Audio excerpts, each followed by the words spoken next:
വീണ്ടും വരുന്നവനായ യേശുക്രിസ്തുവിൻ്റെ നാമത്തിൽ ഏവർക്കും സ്നേഹവന്ദനം. ഇന്നത്തെ വായനഭാഗം അപ്പോസ്തലനായ വിശുദ്ധ പൗലോസ് തെസ്സലോനിക്കർക്ക് എഴുതിയ 1-ാം ലേഖനം 1 മുതൽ 5 വരെയുള്ള അധ്യായങ്ങളാണ്. ഇന്നത്തെ ചിന്തയ്ക്കായി റോമർക്ക് എഴുതിയ ലേഖനം 16-ാം അധ്യായം 2-ാം വാക്യം. ഫേബയെ നിങ്ങൾ വിശുദ്ധന്മാർക്ക് യോഗ്യമാം വണ്ണം കർത്താവിൻ്റെ നാമത്തിൽ കൈക്കൊണ്ട് അവൾക്ക് നിങ്ങളുടെ സഹായം വേണ്ടുന്ന ഏതു കാര്യത്തിലും സഹായിക്കേണ്ടതിന് ഞാൻ നിങ്ങളെ ഭരമേൽപ്പിക്കുന്നു. കൊരിന്ത് പട്ടണത്തിൻ്റെ കിഴക്കേ ഭാഗത്തെ തുറമുഖ പട്ടണമായ കെംക്രയയിൽ ഒരു സഭയുണ്ടായിരുന്നു. ഫേബ എന്ന വനിത ആ സഭയിലെ ഒരു ശുശ്രൂഷക്കാരിയായിരുന്നു. ഫേബ സ്ത്രീ ശാക്തീകരണത്തിന് ഒരു മാതൃകയാണ്. ഫേബ എന്ന പേരിൻ്റെ അർത്ഥം ചന്ദ്രനെ പോലെ പ്രകാശിക്കുന്നവൾ, പരിശുദ്ധ എന്നൊക്കെയാണ്. സഭാജീവിതത്തിലും സാക്ഷ്യത്തിലും ഫേബ തിളക്കമാർന്ന വ്യക്തിത്വത്തിൻ്റെ ഉടമയായിരുന്നു എന്ന് നമുക്ക് മനസ്സിലാക്കുവാൻ കഴിയും.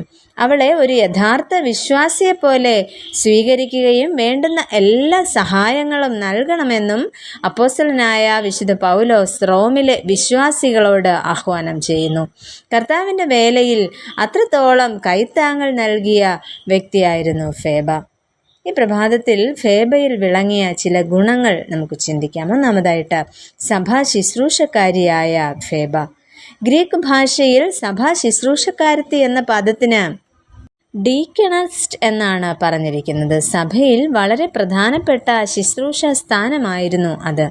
3 വിശേഷണങ്ങളാണ് ഫേബയ്ക്ക് പൗലോസ് അപ്പോസ്തലൻ നൽകുന്നത്. സഹോദരി, ശുശ്രൂഷക, രക്ഷാധികാരി എന്നിവയാണ് ആ വിശേഷണങ്ങൾ.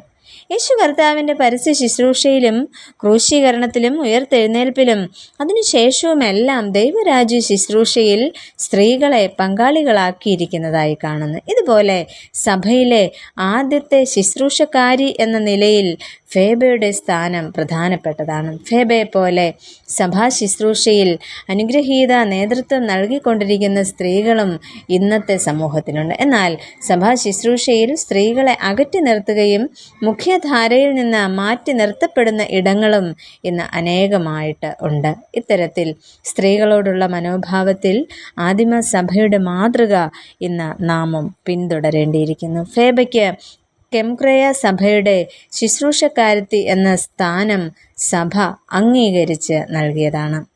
രണ്ടാമതായിട്ട് അപ്പോസ്തലനും മറ്റുള്ളവർക്കും സഹായം ചെയ്തിരുന്ന ഫേബ.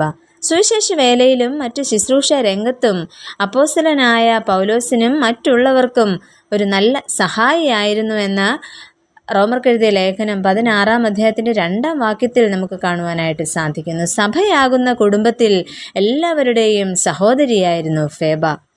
യേശു കർത്താവുമായുള്ള ബന്ധത്തിൽ മാത്രമേ മറ്റുള്ളവരെ നമ്മുടെ സഹോദരി എന്ന് കരുതുവാനായിട്ട് കഴിയുകയുള്ളൂ. അവൾ പലർക്കും, പ്രത്യേകിച്ച് എനിക്ക് വളരെ സഹായം ചെയ്തിരിക്കുന്നു എന്ന് പൗലോസ് അപ്പോസ്തലൻ ഫേബയെക്കുറിച്ച് സാക്ഷിക്കുന്നു.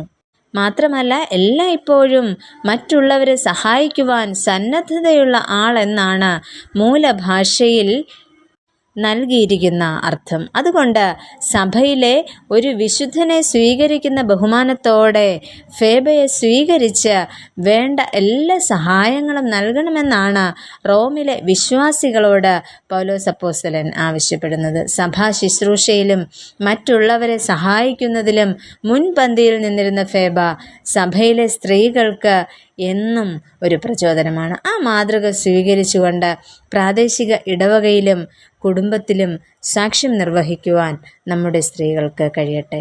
നമുക്ക് പ്രാർത്ഥിക്കാം. പ്രിയ കർത്താവേ, ഫേബയെ പോലെ സഭാ ശുശ്രൂഷയിലും സേവനത്തിലും നല്ല സാക്ഷ്യം കാഴ്ചവെക്കുവാൻ സ്ത്രീകളായ ഞങ്ങളെ സഹായിക്കണമേ. ആമേൻ.